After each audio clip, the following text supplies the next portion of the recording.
He's on the right here. I played him earlier today. I played him with Delver, and he mulliganed to 5 against me one game, crushed me. Mulliganed to 6 against me another game. I had a great hand. He crushed me. Now, we've got the perfect humans on the right. Yeah. That's Avetyan with green-white humans versus Noah Kossel with blue-white Delver. Now, talking with him earlier, I asked him why. Why no sideboard? And it's funny because what he said to me was he said that one of his friends basically was like, you can't win the deck. And he's like, I bet you I could. He's like, I bet you I could win it without a sideboard. And here we are. Here we are. He's in the top 8. Yeah. Now, Hike really is, he seemed really enthusiastic about his deck. And to be fair, I think he's got a very strong matchup against Delver decks. Yeah, and it was also really funny because he was on the bubble for top 8. It was a tiebreaker situation. So they're announcing, and they're like, and in 8th place, Avetyan percentage. Hike, and he just screams, "No sideboard!" While his entourage of dudes are all freaking out. So yeah, pretty awesome moment. I am gonna tell you right now that Hike. I keep on wanting to say Hikey, but no, his name is Hike. I'm rooting for Hike.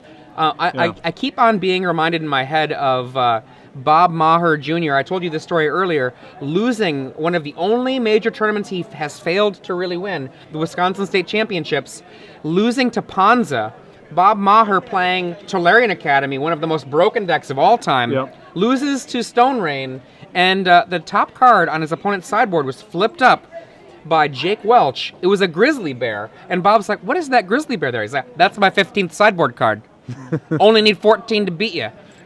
And so, Bob Maher losing in that matchup. Let's see if Hike can do kind of a similar thing that Jake Welch did, which is just by virtue of the power of his main deck.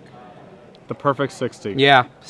This is perfect 60 humans. And it's also awesome because I know Noah's sort of an up-and-coming grinder. So the prospect of losing to a guy with no sideboard would probably tilt him off pretty bad. Yeah. So there's a nice little subtext to the game as well. Now, Hike is actually, he's from a community just north of LA. I don't know which burb he's from, but he said, yeah, the one right north of here. So he's a local player, came down, wanted to show people that he had what it took. And like I said, that's a bet, man. You start the day and you're like, I don't even need a sideboard. I'll show you guys. Right. So, yeah, this is awesome. I mean, it's so funny because it is very reasonable for him to face, if he were to win this, for him to face blue-white and then finish against blue-white. That is a path that is possible for him.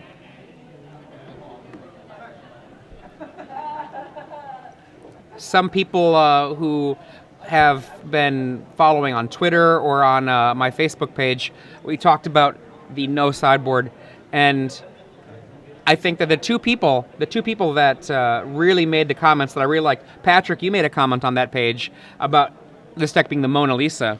But then Lester Smerling, great Midwest player, kind of retired from the game now, he said, well, when you've got the perfect 60, you've got the perfect 60. Yeah. And I mean, obviously, not having a sideboard is a strict disadvantage, so I'm not trying to couch this as being like a positive thing. I will say that often, if I see any decks that are poorly sideboarded, it's generally speaking aggressive decks because they bring in a bunch of reactive elements and end up just losing their curve and their pacing or whatever. So yeah, often it's better to not give yourself every single option afforded to you. Sometimes it's better to keep it simple. One of the things you said was the Tempered Steel example. You see people sideboarding in Tempered Steel, bringing in so many cards and just stopping being a Tempered Steel deck. Right. I remember this being something I was guilty of with Affinity, where I had an Affinity board, and the result was I stopped being an Affinity deck. Right. You know, like, and that's a hard lesson to learn, that sometimes sideboard cards, even if they're good, can weaken your deck. Yep. Here we go. Turn 1 Gitaxian Probe. All right, let's check it out. Hamlet Captain, I think. We have a Plains and a Township, a Mentor of the Meek, a Gideon. And that's a Mayor of Avonbrook. Yep. A what's his name? The white and X for an XX tap to put a counter. Micaeus. And then the card, I cannot quite identify the card that is underneath the Gideon. Yeah, I think that might be a Lawkeeper. Yes, that's a Lawkeeper. I played, like I think I said this already, I played against this guy. He was crushing me on mulligans. Delver is one of the matchups he actually is good against. So let's see what happens. Turn 1 Delver after that probe.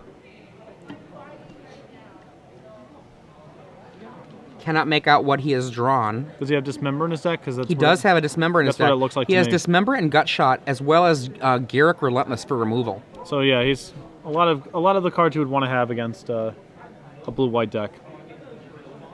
Secrets. Now, what does the top of your deck show you? A Midnight Haunting. Lawkeeper is a great answer to Delver, but tying up your mana is not good. Yeah, I mean, it's a good answer on turn 4 or 5, but on turn 1, it's not exactly where you want to be spending your early turns. Turn 2 Invisible Stalker, that cannot be answered by the tapper. I think the strongest card that Hike has in his deck against this matchup is actually Avacyn's Pilgrim, because it sets him up for explosive curves. Yes. And these blue-white decks are a lot less impressive if you're able to actually get them on their back foot first.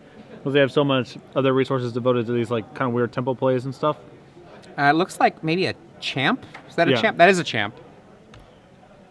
And that's Champion of the Parish.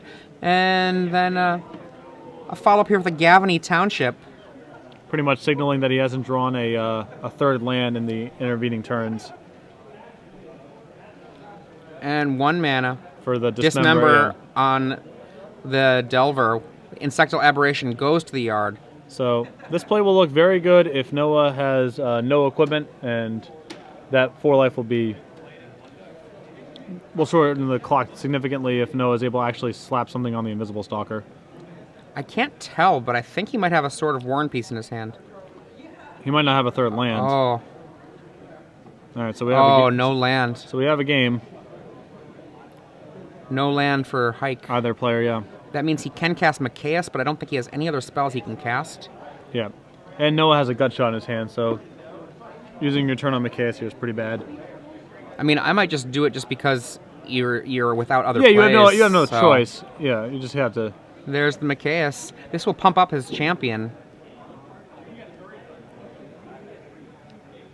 He's like, hold on a second. There's a trigger there. Yeah. He's like, that resolves.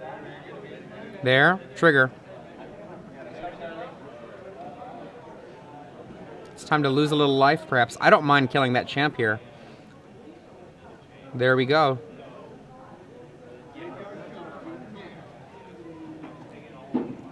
The Lawkeeper should just march on in here. Well, maybe. Oh yeah. Lawkeeper. With him stalling on lands, he's trading for a Delver here would be awesome. It might trade for a Delver on the backside too, though, and it's revealed, so it wouldn't have. So 4 damage, 3-turn clock for Hike, and that is a Sword of War and Peace in Noah's hand.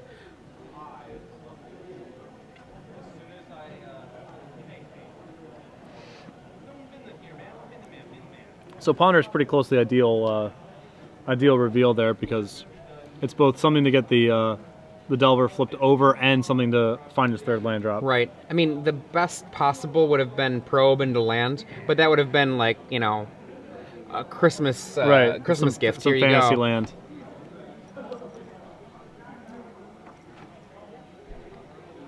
And that is again not a land.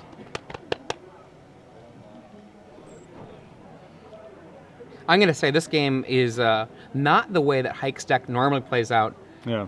So if you're looking at this and you're like, obviously this guy with no sideboard is going to crumble in front of us. Well, perhaps the gods have decided to take away the luck that has brought Hike here.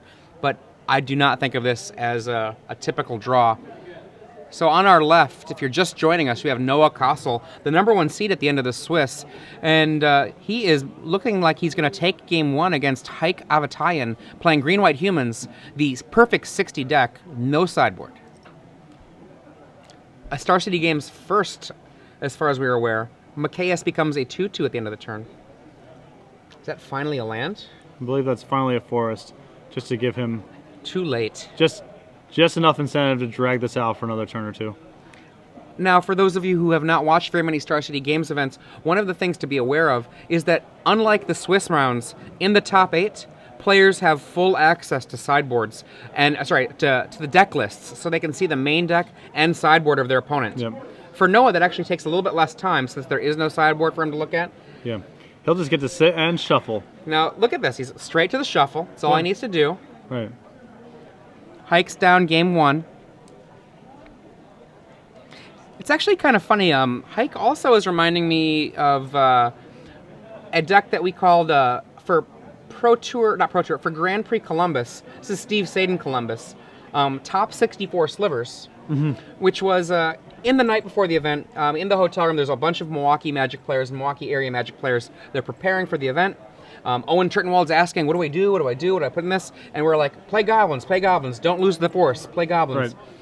And one of those people, Ian DeGraff, had this sliver deck that slivers was pretty good at the time. But as a result of spending so much time helping Owen and helping other people, he accidentally ended up registering a 64-card sliver deck. Didn't realize it. And he ended up getting 64th place. Perfect. So we called it the top 64 slivers. Yeah. Here, perfect humans. Perfect 60 humans. Yeah. Maybe cut a Gavney Township for another green source of mana. I think he's only running 2 Gavney Townships. Okay.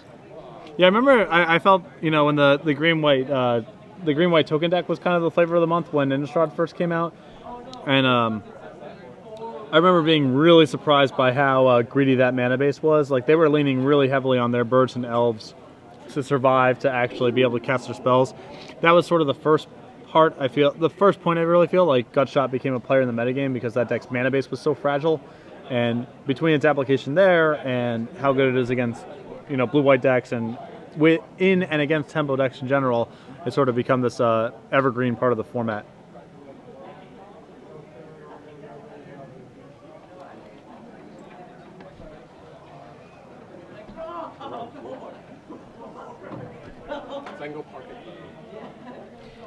And Hike is just shuffling. All he can do is shuffle. But, he looks pretty happy shuffling. And yeah. Noah, on the other hand, the thing we're going to expect to see from Noah, I think he's going to bring in a Sword of War and Peace. He's got another one in the board.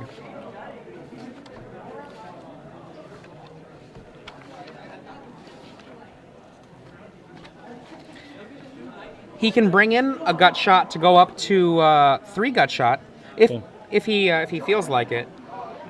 And I think if you saw Gideon, would you bring in Oblivion Ring? Because I think I would. Yeah, I mean, he has access to the deck list, so he knows what's going on. Yeah, I think, Gideon is such a slog for this deck to get through otherwise that... And he has other Planeswalker. He has Garruk, right? Yeah, he's got Garruk and Gideon. Yeah, so it's hard for Oblivion Ring to be too bad, and there's a lot of situations where that's basically the only card that can get you out of it, so I expect that to come in as well. What do you think he takes out? Does he take out Mana Leaks? Well... Mana Leaks can stop a Gideon, can stop a Garruk, but they also can't stop the early plays. Right, it's possible I don't know if he has a Divine Offering target. There are no targets for Divine Offering, so that would be a solid one. That's an easy cut. And, I mean, he's gonna be on the draw, which makes Mana Leak somewhat worse.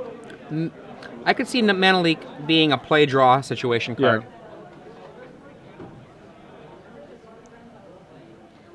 When Hike's name was announced, there was a pretty big cheer from his entourage. Yeah, it was awesome. I have to imagine, having played him earlier, he seemed like he was somebody that he would definitely be the kind of guy who would be letting his friends know he was going to make it. He was going to make it.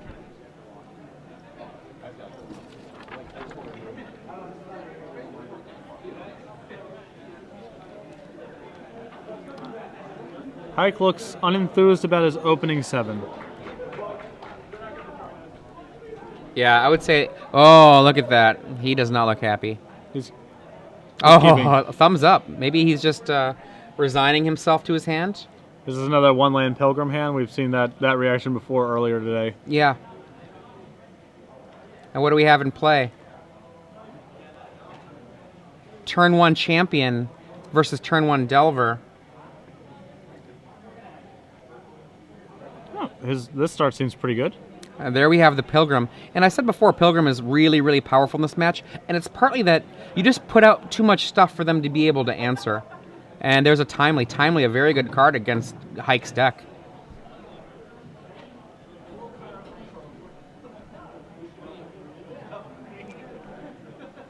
Do you think you make a mana leak timely reinforcement sub, whether you're on the play or the draw? I think that might actually be the exact thing to do. So what we're going to do, and one of the things we were so interested in Hike's deck, we forgot to ask a trivia question. And so what I'm going to do is I'm going to ask that trivia question. In our top 8 today, we've had a lot of decks with a particular land that has been very, very talked up. This land is a new land from Innistrad, and it's kind of the backbone of a lot of the decks in our top 8, and that were in the top 8 of Atlanta. What colorless producing land is the card that has been kind of defining the metagame? What colorless producing land has been defining the metagame? Tweet your answers to hashtag SCG Premium, and you can win 3 free months of Premium. Now, back with the game at hand, we can see that after a flurry of plays here with a Vapor Snag, that the champion has been returned. There is a Lawkeeper and an Avetyan's Pilgrim facing off against a single Delver. So now Noah's got to decide if he actually just wants to fire off the timely reinforcements to make 3 guys here, keep the pressure on, or find some other line of play. Seems happy to pass the turn back.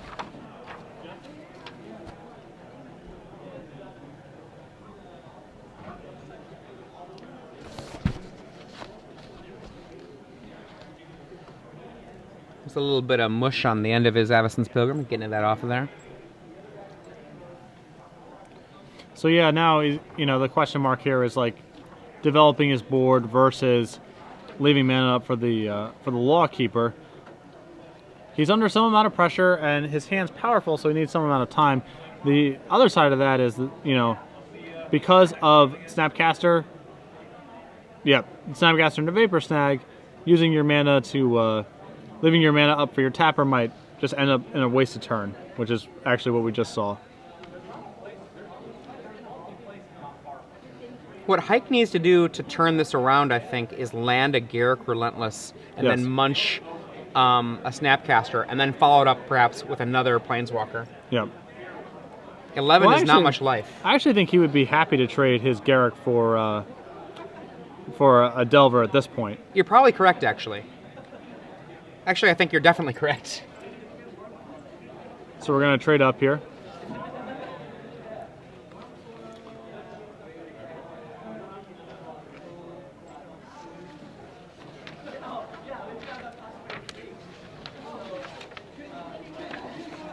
An Invisible Stalker.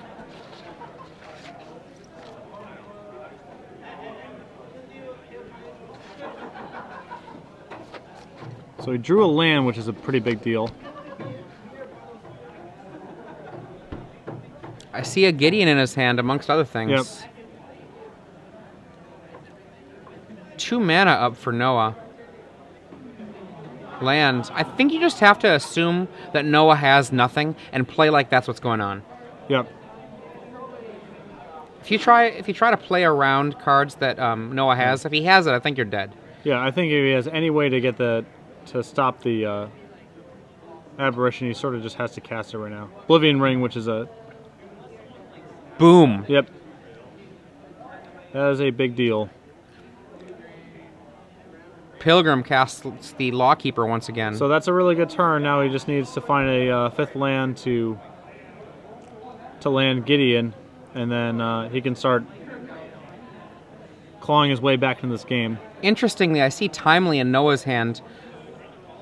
That was revealed. It was revealed to the first Delver flip. Yeah. It's not completely dead, but it's not great right now. Geist is pretty good. That is a real good one. That's a good one. Now Hike is not going to be even helped particularly much by a Gideon. Well, Gideon he needs a guy to get in the way. Gideon is still 2 turns, so it is some temporary reprieve. But whatever he does, the following turn needs to be pretty big to be able to. Yeah, he needs to follow this up with. I think probably best would be a Garruk. Yep. Well, Garruk's not bad here. Basically, he needs to have something next turn. When he goes, so Gideon's going to go down to, assuming there's nothing else happens, Gideon's going to go down to 1 here. So when he fogs up to 3, he needs to have something that can trade with the Geist. And then the follow-up Gideon can, again, stabilize because then he's only facing down the Invisible Stalker. So the priority now is being able to set up a situation where he can actually just straight trade with the Geist next turn. Now remember, the Angel does not have to attack the Gideon, and he declines to do so. Yep. He comes right in at the Dome. There is a reason for that, but it's complicated judge stuff. A land for Hike. Oh, and he can't answer the Geist. Can't answer it. Disappointment abounds. The perfect 60 will not be our champion today. Yeah, it was a pretty